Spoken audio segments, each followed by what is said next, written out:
ஆண்டவராகிய இயேசு கிறிஸ்து நாமத்தில் உங்களை வாழ்த்துகிறேன். ரோமர் 12:12 அவர் மேல வைத்த நம்பிக்கையில நீங்க உறுதியா இருக்க வேண்டும் என்று ஆண்டவர் விரும்புகிறார். யார் யாரோ என்னென்னமோ சொல்லி குழப்புவார்கள். இதை விட்டு அங்க போனாயே, அதை விட்டு இங்க வந்தாயே அப்படிலாம் சொல்லுவாங்க. ஆனா அவர் மேல வச்சிருக்கிற நம்பிக்கையில நீங்க ஒரு நாளும் சோர்ந்து போகாதீங்க, சந்தோஷமாவே இருங்க. அதே நேரத்தில் உபத்திரம் வரும், உலகத்தில் உபத்திரம் உண்டு, திடன் கொள்ளுங்கள், உலகத்தை நான் ஜெயித்தேன் என்று ஆண்டவர் சொல்லியிருக்கிறார். அப்ப அந்த உபத்திரவத்தில் நீங்க பொறுமையா இருங்க, சிதற விட்டுறாதீங்க, மனம் தளர விட்டுறாதீங்க. ஏனென்றால் அந்த உபத்திரத்துல தான் நீங்க பொறுமையா இருக்க வேண்டும் என்று ஆண்டவர் சொல்லுகிறார். அது மட்டுமல்ல, ஜெபத்துல உறுதியா இருங்கள், ஜெபிப்பதை விட்டு விடாதீர்கள். ஜெபத்துல நீங்க உறுதியா தரித்து கொண்டிருக்கும் போது தேவன் அந்த காரியத்தை வாய்க்க பண்ணுவார். அவர் பெரியவர் அல்லவா, அவருக்கு எல்லாம் தெரியும். அவருக்கு தெரியாத ஒண்ணும் கிடையாது. உங்களுக்கு உபத்திரம் வரல இல்லையா, அவருக்கு தெரியும் எல்லாமே. அதனால தான் நம்பிக்கையில சந்தோஷமா இருங்க. நான் நம்பி இருக்கிறேன். யோபு சொல்லுறார் இல்லையா, அவர் பக்தன், என்னை கொண்டு போட்டாலும் நான் அவர் மேல் நம்பிக்கையா இருப்பேன் என்று. அப்படியாகவே அந்த ஒரு நம்பிக்கை உங்களுக்குள்ள வரணும். என் கண்களே அவரை காணும் என்று சொன்னாரே, அந்த நம்பிக்கை உங்களுக்கு வரணும். அந்த உபத்திரவத்துல எவ்வளவு பாடுகள், எவ்வளவு பிரச்சனைகள், ஆனால் அந்த உபத்திரவத்துல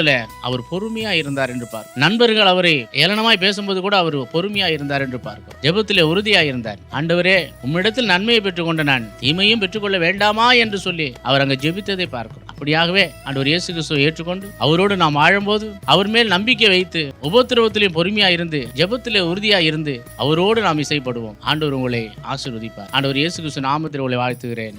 ஆமென்.